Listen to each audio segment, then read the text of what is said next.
From PlebLab in Austin, Texas, this is Stacker News Live! Hello, ladies and gentlemen. Welcome back to another exciting episode of Stacker News Live. I'm with Keyan across the border. I'm on the run, Keyan. I'm in Mexico. You are? What are you running from? What happened? I'm running from, I don't know. I don't know what I'm running from. I'm back in the motherland. We're here for Yopaki's big launch. They're launching finally, and they're doing some crazy stuff here, man. It's incredible, the Bitcoiner community here. It's way bigger than last year when I came. And the Bitcoin Embassy, man, it's a great bar. Really great bar. There's a bar. I didn't know there was a bar. Yeah. Okay. It's like PubKey, but Mexico City? I guess. I've never been to PubKey, but dude, it's amazing. There's food. They have steaks. There's like drinks everywhere. The lady who runs it like does meetups out of there and stuff. It's just an incredible community, dude. Lots of expats or all locals? Yeah, okay. Lots of expats. There's a lot of young locals doing some things here. We know a couple of them, but like, it's pretty incredible how we just did a panel right now, and I was expressing how they're like manifesting it. Like they're literally manifesting it. So. That's amazing. Yeah, I'm super jealous of massive FOMO. I know all you guys are going to have fun. You guys are going to like ride ATVs up pyramids and stuff. That's what I heard. How's Austin? Austin's great. It's pretty much the same. Yep, there's really not much that's changed. I don't think it's weird not having Super here at night when I leave. Like I'm the last person. It feels kind of weird, but otherwise it's pretty cool. Tip and Z came to visit. Oh yeah. Yeah, with and then James Viggy also came to visit. Two amazing people, and that was really cool. But otherwise, pretty much, I don't know, the normal stuff. Yeah, we were hanging out somewhere last night, and they were playing her music. And I asked Super, I was like, Super, who is this? He goes, this is that person that came into PlebLab the other day. I was like, really? It's just random. It's spreading, dude. It's crazy how this movement's just spreading all over the world. It's really cool to see. Pretty incredible. I hope it's really spreading, and we're just not seeing more of it because we're looking for it, It kind of stands out. It's hard to tell I don't sometimes. know. It kind of stands out on its own. Like Bitcoiners stand out. Definitely, we look different. I don't know if that's good or bad, but we look different. Like you can just tell. You can tell. You can walk the streets of Mexico City and find all the Bitcoiners. I mean, all the Bitcoiners that here. There was a conversation we were having, and somebody was like, I don't trust you, but you're a Bitcoiner, so I trust you more than a normie. I was like, wow. Wow. That's nice. That's pretty cool. It's pretty cool. Okay, with that, we're going to get into the top 5 stories here on Stacker News Live. If this is your first time watching, we typically cover the top 5 stories every week that the stackers vote for on stacker.news. That's the front page of Bitcoin. And I think it's been an incredible week. There's a lot of just interesting topics. The first one is Pay It Forward Initiative, Bitcoin is Kindness. This is from Darthcoin, September 19th. Bitcoin post, 132 comments, 37,000 sats. Wow, dude, that's an incredible amount of comments. Yeah. I don't know. Comment threads have been blowing up a little bit recently, but this post specifically is Darthcoin encouraging stackers to go out to a local business that accepts Bitcoin for payment and sending him the payment details so that he can pay for them. And in this post, he relays a story where he did something similar after onboarding a coffee shop to Bitcoin. He told the coffee shop owner to send him the next customer's invoice so he could pay it for them. And so this is like a kind of an online continuation of it. And it's pretty cool because quite a few people get their meals paid for by Darthcoin. They get a beer paid for by Darthcoin. And Darthcoin's just a guy sitting somewhere in the world and paying for other people's food. It's incredible seeing him come back from his his little kind of rest when he was like building his citadel. It's interesting to see like how many people actually enjoy the guy, right? Like on Stacker News, like he's a big part of the community. It's and he's like getting memes created around him. It's kind of hilarious to watch. Yeah, it's interesting. I just and I he always has really good takes. You know, every once in a while he has a really bad take, but for the most part he has good takes. I'm sure he'll give me shit for that, but I don't care. But Yeah. yeah, but the top comment this week was from Mr. M. He said, "This is a fantastic idea. Let me have my coffee. Get ready. I'm running late because I spent little to many sats there already, if you know what I mean. Staying hydrated, and let's try to onboard these non-believers." And then Darth Quinn came in and says, "Okay, guys, Mr. M sent me a video about his transaction to a lady in El Salvador at the vegetables market. I pay it for him. Here it is." Wow. I would click on it, but I don't have the bandwidth for it. Right on. Yeah, I mean, there's like I think there's someone's in Germany, and they show like the German beer. It looks so classy. Like Dr. Shift in here had Darth Quinn pay for his beer, and it's like in this this glass with like a gold foiled rim on it, and you know, like a logo on it. The logo probably stemming back generations, like just a like a level of I don't know, sophistication that you're unlikely to get in the United States in terms of getting a beer served to you. Pretty cool. Yeah, it looks like Darth Quinn says, and then you walk in with a t-shirt like this. I told you so. That was cool. At the Bitcoin Embassy Bar, they had t-shirts for sale as well. That was really cool. And they accept Bitcoin. Their super was like super excited to pay him Bitcoin just for his meal. It was pretty incredible. Yeah. Did he get a beer? I mean, No, he he's at the doesn't bar. drink. Did No, he he finally doesn't- get super to drink? He doesn't drink. I no. know. No. Maybe I thought maybe he'd drink if he could pay in Bitcoin, but No. I guess not. Yeah, that was a great post from Darth Coin. I think he has his own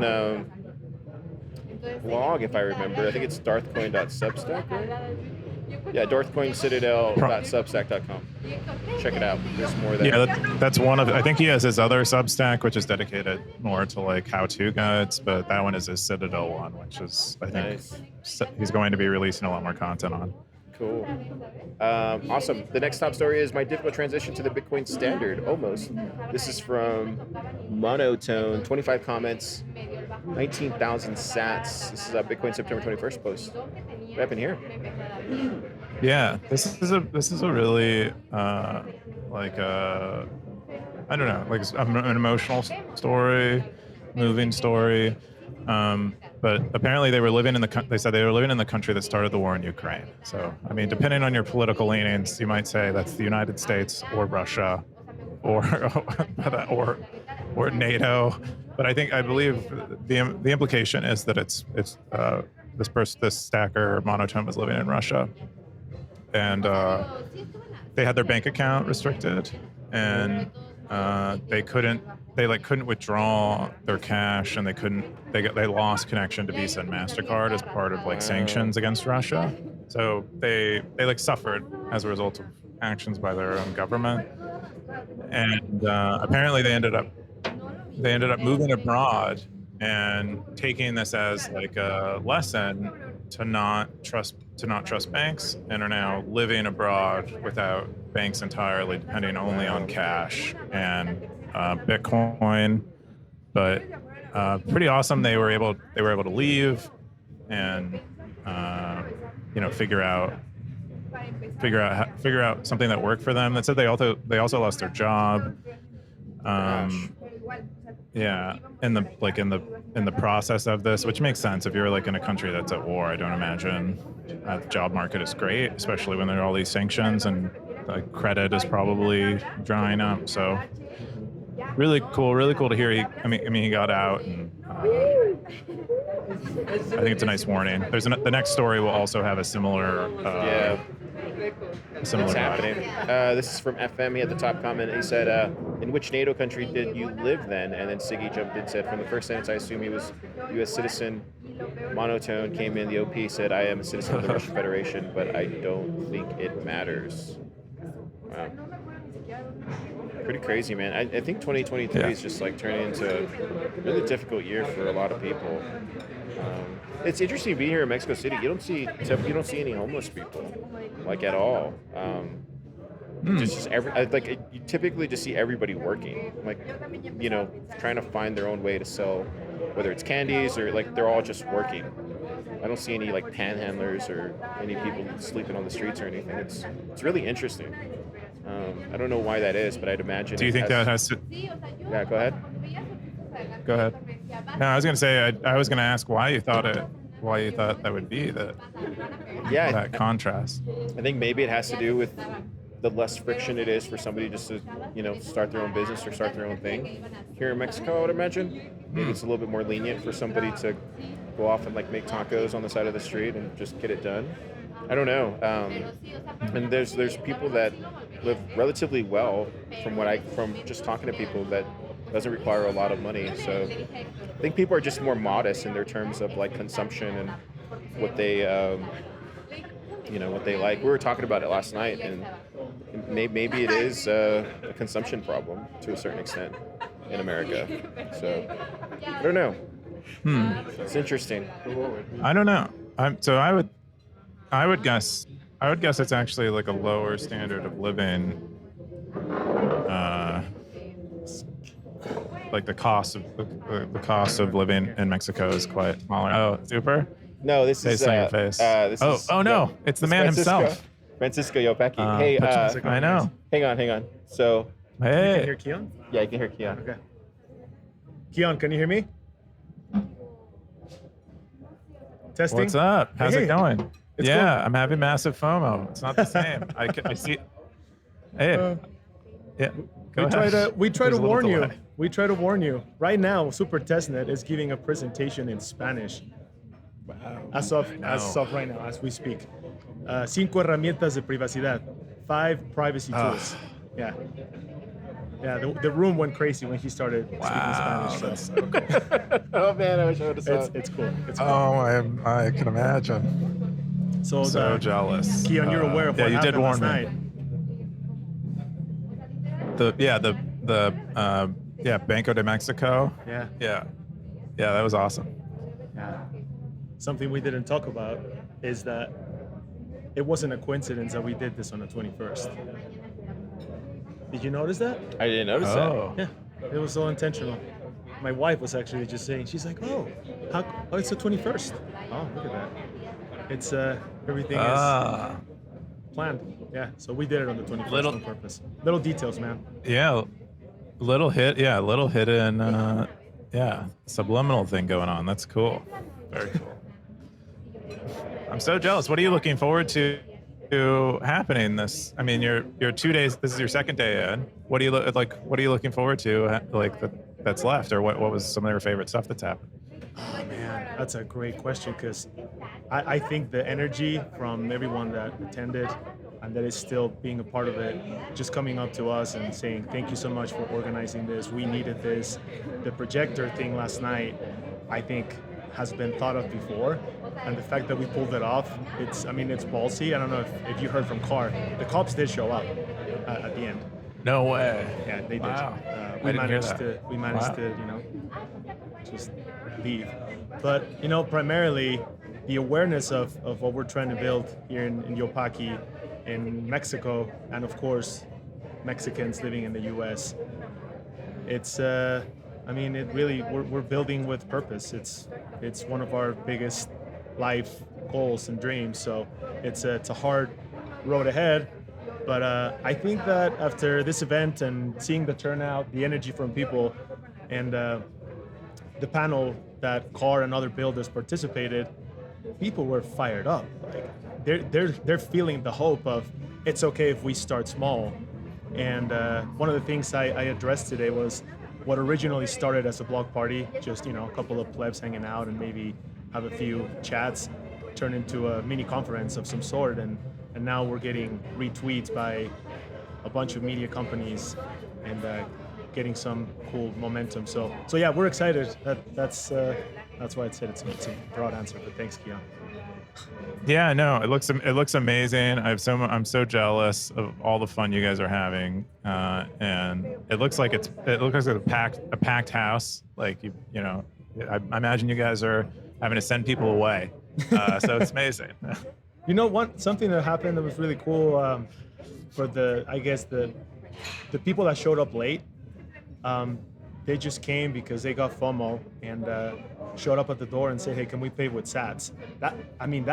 That's big, because this is a country where there's no major adoption, but to have them pay in Sats, that was cool, man. That was a good moment, and to have the different partners and the different companies that are supporting us. About 30 minutes ago, Thunder Games just launched the collaboration of a tournament with us to celebrate this event and this party, because it's the beginning of something. Yeah. So Totally is. Yeah. we feel it, and I mean, there's places where you go and you can tell the difference between noise and signal, and I'm biased, but I'm feeling a lot of signal, literally a bit signal and a momentum signal. Yeah, that's what Car is relaying to me, is that that there's a real significant Bitcoin scene in Mexico, Mexico City, as far as he's telling, but I imagine more broadly, and that's pretty exciting. Yeah, man. It looks like we'll have to repeat this from the energy and the vibe of the room, and it'll be bigger and it'll be funner, and at that point there will be better education, and we're laying out those stones and those bricks, and I really mean. Yeah, next time I'll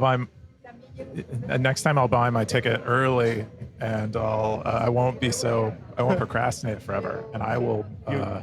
You'll get your. I will not tickets miss early. out. Yes. You know what though, and when I say we, I mean obviously. Yeah, I mean it's our event, but it's all of us. It's the attendees. It's it's PlebLab. It's the plebs. It's Thunder and the Oshis and Angel Studios and Total Twins. The company that did the first Bitcoin cartoon. They're sponsoring by donating different materials of education for kids. There's actually a family here. I mean they brought the whole family. So there's a couple of kids in the crowd too, and the guys from Shamri too. Just wanting to be a part of this movement, and yeah, I'm really looking forward to the next steps. This is good energy. I will have to step out now because there's things happening in the back, but thanks for the space, Keyan. Yeah. Yopaki founder. Yeah. Awesome. Thanks, Francisco. Yeah, he's doing it, dude. He's doing it. It's graduation. For sure. That's what it feels like to me. It's just, dude, you know what it's like seeing the journey of a Bitcoin builder, and then they talk about it, and then this is like 2 years in the making, and seeing him now actually launch, it's just like, wow. And it never gets old. Like we saw the Muni guys do it. We saw, obviously all our friends do it. Zap, right? Yeah. It's just beautiful to watch. Cool. So yeah, let's get back to the... Truly. Let's get back to the top 5. Sorry about that, Sackers. It was just, I think he had a quick moment. So yeah, we got that one. And then the next top story this is the number 3 top story. Bank freezes my account for 4 months over Bitcoin peer-to-peer trade. This is from TSW, 95 comments, 5,000 boost, 7,644 sats. Yeah. So this is kind of closely related, but it's like another banking system failing a customer. In this case, TSW was using. They're somewhere in Europe. They don't say. They're in Europe, and they're using HODL and Peach, these peer-to-peer exchanges, to buy and sell Sats. And I guess at some point in April, there was a chargeback on one of their sales, I guess. So like someone attempted fraud, and their account got frozen at their bank in Europe. And it kind of details the story, but effectively what happened was their bank account was frozen for 4 months, and it wasn't like a small amount in their bank account. It was a year worth of savings. Gosh, and caused them quite a bit of distress. Yeah, but they eventually got their account unlocked after like a whole saga of attempting to communicate with the bank. And their lesson they kind of leave us with is, if you're going to do Bitcoin peer-to-peer trading, do not do it with your like primary bank account. Like set up a separate account with a small amount in it. Keep the balance low. But if it does get frozen, you won't be in the situation that he was. Yeah, it's interesting that or they you bring were. it's interesting that you bring this up because this is literally what Super's talking about right now. We were at the embassy last night and we were talking. I was like, "What's your presentation about?" And he said it was like it's about 5 privacy tools that every Bitcoiner should use in their toolbox or something. And one of them was BISC. And I asked him, I was like, "Why not? These other I don't want to name any names, but these other options that are out there." He's like, "Well, it's because BISC is the only one that is truly decentralized as far as like a peer-to-peer exchange." And I was like, really? I was like, and I started naming names of different ones, and he was like, yeah, they do this, and this. And I was like, wow, like, dude, I had no idea. If you would have I would have thought it was any one of these were exactly like BISC, where it's just decentralized peer-to-peer trading. So I think there's just a lot of people out there that just don't recognize that a lot of this stuff is being tracked and being monitored, and some of it's internal teams from these Bitcoin companies. Others is using chain analysis or a number of other firms. So from what I understand, it seems like it's a growing trend, and I think this is a good strategy. If you continue to do this, I think the best way to do it is leave a small amount, and hopefully they don't get to you. Yeah. This is from Tinderscore. Top comment said, "I treat banks like I do hot wallets, keep a losable balance. I also exploit consumer protection laws. Every March since 2020, I claim 5K in theft. They have to legally replace the money while they investigate. By then, the money is in Bitcoin. They haven't shut me down yet. I'm not doing anything immoral by doing this. I do this because I was once stranded in another country and couldn't get a ticket back." And he describes some other things that went on. And then Elvis Mercury came and says, "Wait, so you defraud your bank for 5K every month and you're treating this as some kind of moral victory?" Yes, it's tough to figure out why banks are treating Bitcoiners as shady. Weird, cannot for the life of me figure out why. I know this is off-brand for the Bitcoin crowd, but yeah. So there's some comments in there. The stackers are, obviously upset with the banks and different opinions. What do you think about this, Keyan? How do you see this? Yeah, I mean, this sounds terrifying. I mean, if you are dependent on your bank, you're trusting them to not do something like this to you, and many of us depend on our banks, and I can just imagine my bank account getting frozen and then attempting to pay my expenses for the month. It would be terrifying. Like, what would I even? I guess I could go to a check cashing place. This is what I used to do back in the day, and I would get my future paycheck and paid in cash, and there'd be some outrageous interest rate on it. But yeah, it would be horrible. I don't know. I mean, I think he lays out a good. If you're going to do this P2P trading stuff, it is like very visible to your bank, and if they don't like it, they'll shut it down. So be careful. Yeah, I would say also, just if you can try to earn Bitcoin in by a job or whatever it is, if you can try to earn Bitcoin, that's the best way. There are Bitcoin companies that do pay in Bitcoin. So if you can earn it, that's just the best way to do it. And then that way you have a separate holding, I guess you could say. Cool. The next top story is VPN and fun hacks using it. This is from Natalia, September 20th, 46 comments, 6,538 sats. Oh, VPN post.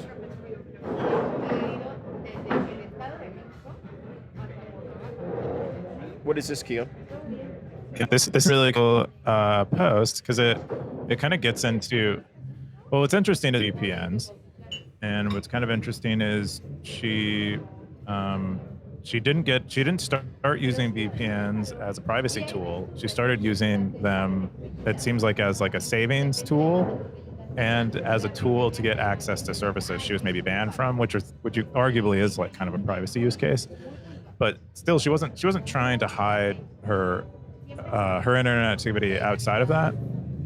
But I thought that was pretty cool. Like she demonstrates here like subscription prices that differ between certain countries, and they're determining whether you're in a certain country based on where your IP address is from. And so like it shows here in Turkey, you'll pay something like $2.20 for a $2.20 for a subscription per month, and when you'll pay like $10 in the United States. Similarly, she demonstrates with flights that this benefit can be found in just switching up your IP address. Really? Wow. Yeah. A lot of them are using. It seems to be they're using locations to determine like what your like willingness to buy at a certain price point, and naturally in countries where maybe incomes are lower, they're providing cheaper prices. Wow, that's some alpha right there.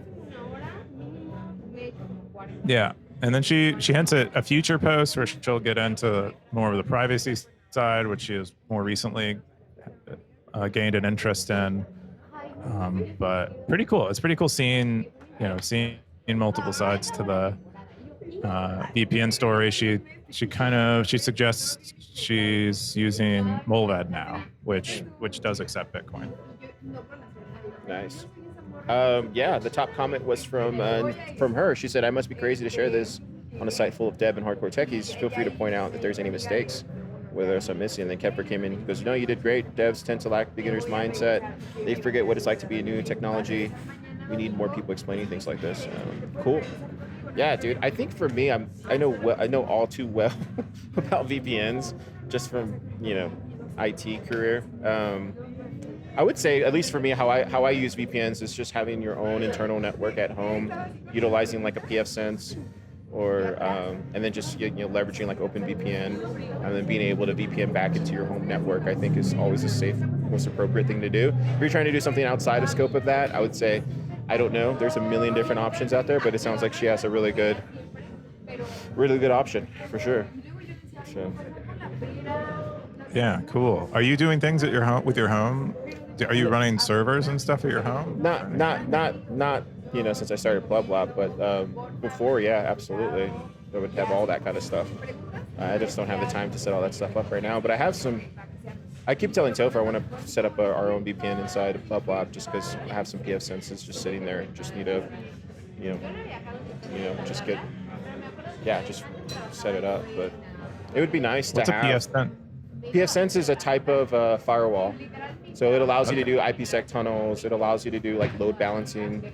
You know how we have the second internet now? We could basically set it up to where we'll have like a failover internet. It would kick over to that one once Time Warner or Spectrum goes down. You can do all sorts of really cool things with the pfSense. I think there's some documentation about it that Bitcoiners have wrote about. I forget who it was back when the mining stuff was there. But it's really easy to use. There's a lot of informational docs about it, but a pfSense is the way to go. It's inexpensive. You can find them pretty cheap at your like local, hobbyist like tech store, and you can run your own VPN at home, which is really cool. So, amazing. Yeah. That sounds awesome. Yeah. The next top story is the final top story of the week. This is just says Sparrow. This is 11,000 sats, 42 comments from Ko Satoshi, September 18th Bitcoin posts. What happened here? Yeah, this is mostly just like a little bit of fandom, but looks like Ko Satoshi. I don't know where they were. They were at a BitDev somewhere. Probably not the Austin one, because that was last night, and this is supposed to before that. But they were at a BitDev somewhere, and they saw Craig Raw in person. Craig Raw is the solo dev behind the Sparrow wallet, and as a huge fan, Ko Satoshi kind of gushes over him in this post, and then a bunch of people chime in who are also users of Sparrow and similarly gush. And he says here, "This absolutely blows my mind. The power of Bitcoin. One single person can provide such incredible power and autonomy to individuals who wish to take their financial sovereignty to the next level." Yeah, pretty cool. Yeah, I would say just, this, you did it for a long time just by yourself, doing Stacker News, all the heavy lifting and everything. Like, I don't think people realize just how how many, like, these are similar stories like across the Bitcoin space, and big companies that you would think are like massive or whatever, but like one or two people at most, very little time to do anything else but that. And yeah, it's incredible. That's why I've always said, just like be a service to, you know, these developers and these Bitcoiners. Like, they really are changing the world single-handedly. You know, it's incredible to see.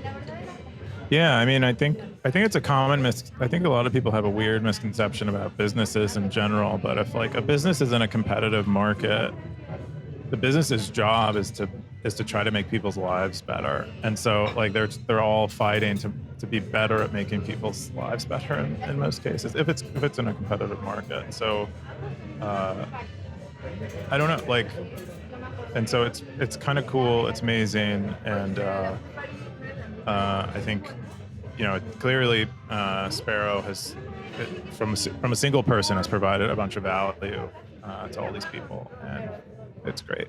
Yeah, I got Kepford in the comments. He says, if you use Sparrow and haven't done so, be sure to donate to Craig's work. Then he has a donate button to it. Yeah, pretty incredible. Incredible to see. Cool, and that rounds out the top 5 stories. We're going to jump into our stories. First one is going to be Keyan's. Keyan, why hyperinflation may not speed up hyper-Bitcoinization. This is from Tip NZ, 25 comments, 31,000 sats. What is this? Yeah, this is a fun post. I mean, I thought this is a fun post, and Tip was here recently, so I thought I'd go over it. But apparently she had a chat with a man named Marco from Lebanon, and where she learned about, you know, like firsthand what hyperinflation is like. And it kind of changed. I think it, from what it seems like in this post, it changed her mind about the desirability of hyperinflation to try to get us to the point of hyper-Bitcoinization, and that it might actually not help at all, and it might just cause pain for people, because Marco relayed that most of these people were just suffering so much they don't even have the resources to acquire Bitcoin in that situation, even if they were in an emotional state to consider it. And so that, you know, that was her takeaway, and now she's, you know, she's more certain that it's going to be an education-based thing, a slow, gradual thing, and hopefully it's not brought on by hyperinflation. Yeah, I 100% agree. 100% agree. I've seen it firsthand. This is from Natalia. She had the top comment. She said, yes, hyperinflation actually encourages people to spend more money because tomorrow will always be more expensive. Many young people in Turkey even would open more credit cards to spend the money now and pay it back later, and this is a really unhealthy mindset. Darthcoin jumped in and says, happy spending today equals debt of tomorrow, slavery of our children in the future. So, yeah, what's your mindset on that, Keyan? You run a community, online community, but what do you think? Yeah, I don't know. I don't really tend to try to predict the future too much, outside of maybe a narrow set of things that I probably fail to do well there too. But this makes sense to me. I don't think people who are distressed become rational. It usually is the opposite. And it's usually like being distressed is a bad environment to learn in. So it makes a lot of sense to me. I definitely think spending is generally a bad habit. I don't think it's unless you have enough resources to back it up. I think that you should be focused on saving. But yeah, it's also interesting too. I think for the longest time there was just a lot of people in the space that believed it was going to come from the top down. I've come to realize over the course of 2.5 years doing it, it's going to be bottom up, and it's requiring education, and it's going to require like everybody in the local community to make it happen, just like any new technology that ever takes off. And I think it's going to take a decade, to be honest. I think you're going to start seeing more of these kind of hubs pop out, and people that will get it, and over time they'll just hopefully we'll have enough time to move everybody over quietly. That's what I believe. So. I think it's a great take. I think that is probably the reality of it. Is it's it's one of those things where we're all overestimating what will happen in Bitcoin in a year, but underestimating what will happen in 10. And I think that's really what is going on here. Is we don't appreciate how far all of our little pieces of work will go, to contribute to this thing in 10 years. Yeah, and I think it's just like the rock in the lake analogy, where you just throw a rock, and then once there's just so many rocks that you're throwing in there, it just becomes a ripple effect. And that kind of analogy always just hit home with me about how to do grassroots stuff. My top stories this week is I infiltrated the Snacker News headquarters. This is from Tip NC. She had 6,000 sats for this. But yeah, that's her in what we call the lightning room that Pleb Poet made. Look at that. That's a cool banner. Cool lightning room. What do you think? Were you shocked that they came? Yeah, I didn't expect to see Tip in the lab, because I'd known. Oh, she was on Stacker News saying that she was in Nashville, and she's like, I love how honky tonk. Well, it was in a New Zealand, but you would say it would be in a New Zealand accent. I don't think I have a good one. I love how honky tonk it is here in Nashville. And then I was like, oh, cool, she's in Nashville. And then I was looking outside of my window right here across the street. There's like a corner, and I was like, I think that's Tip and Z down there. And I was like, nah, I'm probably just like seeing stuff, or I can't. It's too far away. But then I don't know, like an hour later, you come in on my office door, and you're like, dude, Tip is here. And then this post is on Stacker News as well. Pretty crazy. Pretty I'm cool. surprised they watch Stacker News live. It always shocks me. I met 2 other people here. They're like, I watched your podcast, the yellow one. And I was like, oh, okay. I was like, what? It's always surprising to me that they watch it. I think I was just realizing it now. Like, people love Stacker News. They just love it. I mean, ideally, right? It's a cool place to hang out on the internet. Yeah, hopefully. Yeah, but it's shocking to me too, because I prefer thinking that no one watches this. It's just you and me. So me that's too, what yeah. I'm gonna keep believing that. Yeah, so. definitely. Cool. That's all. That's my top story of the week. Let's jump into what do we got? The top stackers. Oh wow, Darthcoin. Oops.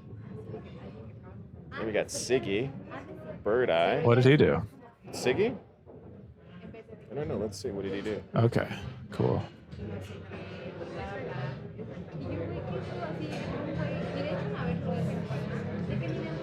Dude, I'm in 4th place. How does this happen? Come on, guys. Like, what? Why aren't I getting more sats? I made the thing, isn't that? Well, for a while there, remember in the early days, you would be the top one all the time. List. You would be the top one all the time, but I think now it's it's growing. Yeah, it's crazy.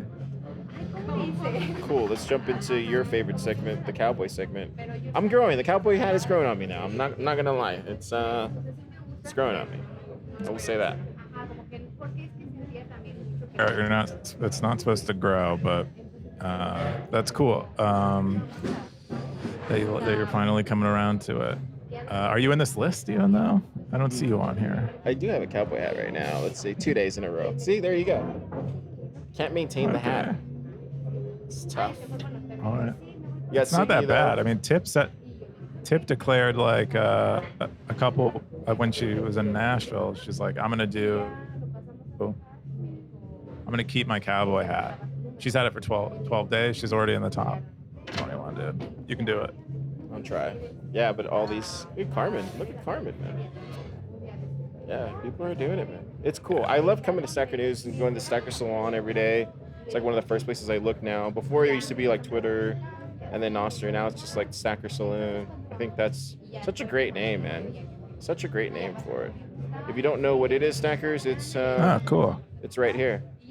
It's so much signal in here, man.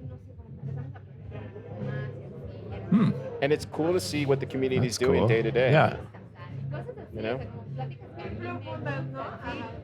Yeah, we all develop like sort of. I do when I come into the saloon, I expect to see the regulars in there. It is kind of like a bar. Like I know there will be people hanging out in here and just shooting the shit. So I don't know, that's pretty cool. But yeah, it did just blow up. It blew up like when I was at TabConf. Like people started getting really they were trying to make it full. They were like trying to put as many comments in there as possible, I think. Oh, I want to see. I want to. Now it's just taking off. I want to listen to this post this weekend, the Steven Livero one with Jimmy. This one's like, this is going to be good. I haven't listened to it yet, but I'm glad that it got posted on here. Yeah, I'm looking forward to that one. Cool. Keyan, what are you doing this Did you weekend? listen to him on TFTC? Oh wait, there's a delay. No, I haven't. I haven't yet. No, I'll need to check that out too. Okay. Yeah, I saw him on that. I saw him and Marty sitting at Nice. at the angle that Marty has. Yeah, they're nice situation. What am I doing this weekend? Probably working, hopefully sleeping. I feel like I haven't had a full night's sleep in too long. And then code review. Lots of code review. I have like a bunch of PRs open. That's about it. How about you? I know you're gonna be partying. You're gonna be having fun. I'm gonna listen to some mariachi music or something. No, I think today's just like today's just like speakings and stuff panels. I miss Super, so I'm bummed about it. But I think it's being recorded, so we'll share it. Logan told me that all this video stuff for the TabConf stuff is done, so I'll be uploading your talk and all that stuff next week. So be on the lookout for that, Stackers. And then, I think for the most part, just keep hanging out with the community here in Mexico, answer any questions they might have, and then, come back to Austin and kick off another week at PlebLab.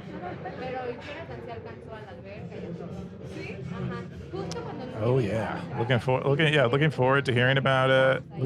Francisco seems like he's really super energized. Really looking forward to seeing what they're doing and stuff. I saw on Twitter you're speaking Spanish now. It came to you suddenly. A little bit. I always try to get. I think I try to get you to speak Spanish. Poquito más. All right. Cool. All right. With that, Stackers, we'll see you next week. Zap.